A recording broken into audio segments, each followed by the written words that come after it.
Hi, I don't have to remind you that my name is Steffen Schmidt. You've been in my class long enough and seen my face several times. Just wanted to share briefly with you a little bit of professional development advice. I teach numerous classes and I work with graduate students, of course, at various universities as part of my professional interest, and it's very enlightening. But I also very frequently am asked by some of those students to write letters of recommendation for them. And those letters are generally for job applications, for awards, in some cases for admission to other graduate programs or more advanced graduate programs perhaps, or to write letters for grant proposals and other funding opportunities. In a distance learning class, in an asynchronous class such as the ones I teach, I have met some of you face to face because I have had the opportunity to do so. Others I've never met face to face, so I know you almost exclusively from your correspondence with me, from your work inside WebCT, from the products that you produced and turned into me. So let me give you an example then of what happens. I get an email from a former student. I got one. I printed it off, part of it in my response here this morning, which says, Professor Schmidt, would you be kind enough to write a letter of recommendation for me? I'm applying for an advanced graduate program.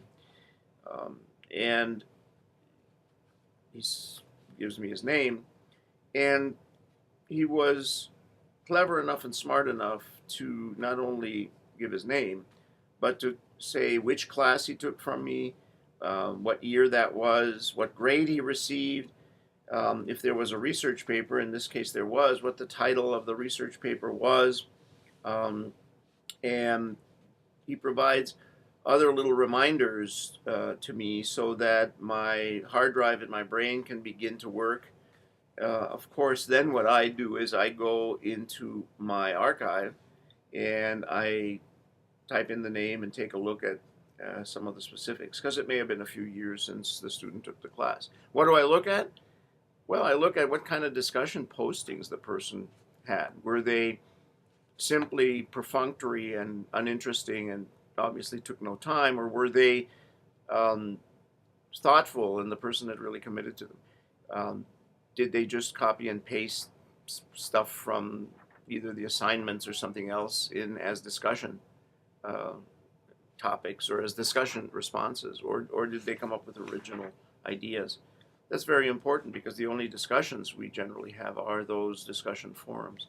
And I also look to see if the person responded to anybody else's discussions, because it is a class and you are all in there, and I want you to interact with each other. I want you to critique each other. I don't want you attacking each other. I've had to stop students. In fact, I've had to ask students to drop my class because I do not want this course to become talk radio, trash talking of people. This is an academic class. You can disagree with each other, but you have to have a rational and a polite basis for doing so. I also look at your overall performance, of course. You know, if we had tests, how did you do on the tests? And I do look at the quality of your paper. Was your paper well structured, original? Did you follow all the instructions? Or was it just cut and pasted together and basically uninteresting and perfunctory? I don't get paid a royalty for product placement here, so forgive me, my throat is a little dry. So what I said in my letter for this particular student, I said that his research was interesting, that it was original, that he had invested time in it, and that I found it to be a good piece of work. I said that he was a hardworking student, that he was disciplined online, in an online class.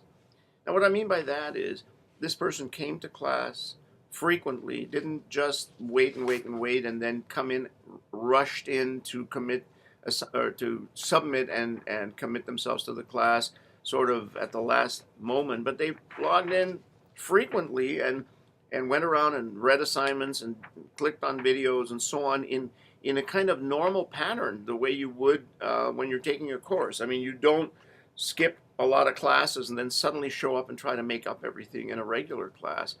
And in WebCT, in case you didn't know this, I know every day that you log in, I know the hour and the minute that you log into the class. And I also can go basically through the archive with your name. You have a portfolio in there, and I can see for every one of those minutes that you were in what you did. Did you log in and then there was no activity and you had to go answer the phone or cook a dinner? Or did you do some work within the WebCT site? And what was the work? Did you post a discussion? Did you do some email? Did you look at some of the assigned material that was in there? Because WebCT tracks every single one of those things. It's sorry to say so, but it's kind of like an academic intelligence agency for the instructor. And so when the time comes for me to write a letter, and you may at some point want or need one, all of those criteria will go into what the letter looks like. And I have written some pretty bad letters, to be honest with you, because I feel a responsibility.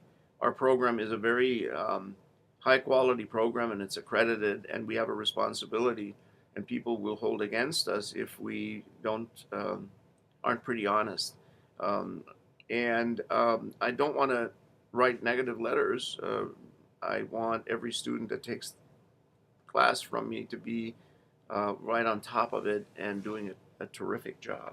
So I just wanted to tell you that, because a graduate education, an undergraduate education as well, is really an exercise in building up a whole set of skills and work habits that you then take with you the rest of your life to do other stuff with. It isn't just learning a bunch of facts and passing some tests and getting a few credits or a grade.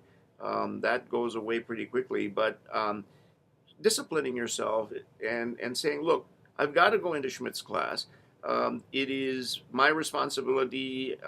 There may be some days when it isn't so interesting, but I need to go there. That is what I would like you to do. And I'll write a terrific letter for you if your record shows that you've been pumping up your performance. Thanks a lot, and see you on the internet and see you in my class.